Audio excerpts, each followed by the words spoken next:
يعني ايه؟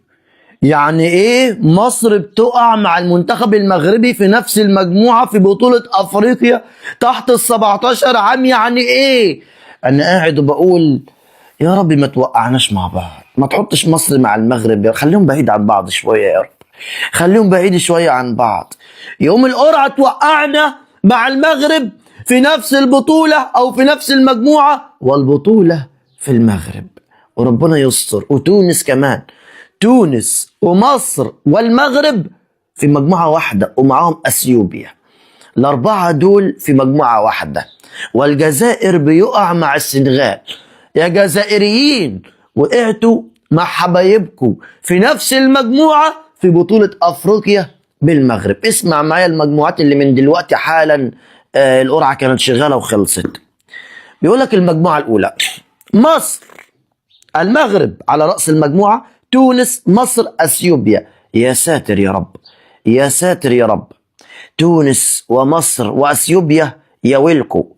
إذا كان المغرب اللي واجه مصر وتونس على الأراضي الليبية فاز وانتصر واكتسح بكل سهولة، ما بالك لما تواجه المغرب على الأراضي المغربية؟ إيه اللي هيحصل؟ المجموعة الثانية كوديفار والكاميرون وأوغندا والكونغو، مجموعة قوية. في المجموعة الثالثة مالي وأنجولا وتنزانيا وموزمبيق، مجموعة لحد ما سهلة. في المجموعة الرابعة السنغال. الحمد لله الذي نجانا واغرق فرعون.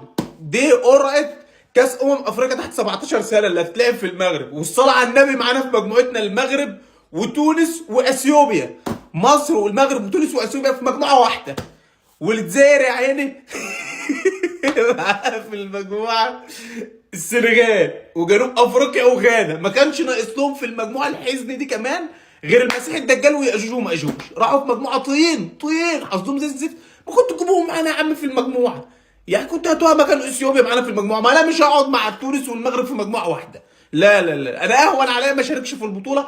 بص اقول لك حطني مع ابو لهب وابو جهل ويأجوج ومأجوج والمسيح الدجال وفرعون والنمرود، ما تحطنيش في مجموعه مع المغرب وتونس. يعني انا مش ناقص بقى قصه العشق الممنوع اللي هم عايشينها الايام دي.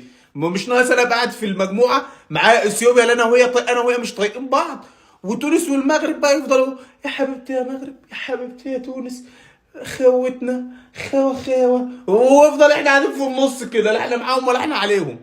ماشي. بعدها مجموعه يعني كرويا سهله لمنتخبنا. بالتوفيق لكل منتخباتنا ان شاء الله، سواء المغرب مصر تونس الجزائر كمان، كل التوفيق ليهم. الاخوان التوانسه تاهلوا، مرحبا بهم خوتنا، يستاهلوا. راح انت القوالب اللي داروا معاهم مصر خسرات وخلات الجزائر ربحات باش يتاهلوا بجوج. شوف ولاد الحرام شنو داروا. ولكن المغرب ربح ليبيا، كل ما ربحناش ليبيا التوانسه ما كانوش غيتاهلوا. التوانسه يستاهلوا. باش تعرف مصر ديما الو ديما مخدمين الو. واش فهمتوني؟ راه هادو هي كيفاش تاهلت تونس. راه خاص التوانسه حتى هما يفيقوا معاهم. راه هادوك راه كيديروا ديما داكشي. مصر خسرات باش الجزائر تربح باش تاهلوا هما بجوج، وتونس تمشي في حالها. الساعه المغرب قال لهم لا، المغرب ربح ليبيا. تحياتي للتوانسه خوتنا، الله يسهل عليهم. نتلاقاو ان شاء الله. مرحبا بكم، ديروا متابعه الاخوان وديما الجديد. شفتوا يا خوتي، باش نبين لكم باللي البلاد راهي داخله في حيط رياضيا. منشط الحصه يقول لك تاهل المنتخب، نقول لهم مبروك عليكم على كل حال. تاهل المنتخب الوطني و17 سنه الى كاس افريقيا ماشي كاس العالم، انجاز وتاريخي. يعني على بالك باللي هنا القجاع غير كيما يا اخي دار فيديو ويقصف في ولي صديق قال له احنا ما نحتفلوش بالتاهلات.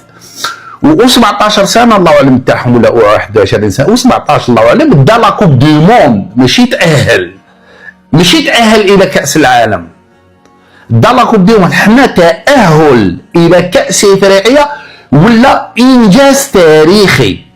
ونزيد باش شو علاش قلت لكم يلعبوا لكم بواحد الالفاظ، هو راهو يبين باللي ماشي انجاز تاريخي. يقول لك تاهلنا 4 مرات، واحده يا اخي ما تلعبتش لان كانت جائحه كورونا، و3 مرات لعبناهم كاس افريقيا تاهل، يعني وراه انجاز تاريخي. مادام انت ديجا لو كان اول مره في تاريخ الجزائر وما تقولش انجاز تاريخي، ما راهوش انجاز تاهل، راك يعني هنا باش يقول لك باللي حنا فاشلين، الفاشل يحولوه انجاز، بس يقول لك حنا فاشلين. كيفاش الجزائر بحجم الجزائر ما قدرتش تتاهل الا 4 مرات في تاريخ تاع 17 سنه هذه، يحولوا لك انجاز تاريخي.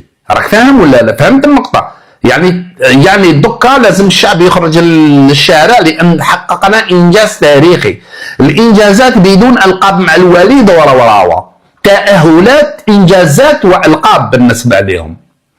اسمع في مخه هو جون هذا والله عنده واحد الوجه مقزر ويكذب واحد تموت كذاب، تكذب وتبقى تكذب وتبقى تكذب وتدافع على سيادك حتى نهار تموت، وتموت مدلول يا معلومي. اسمع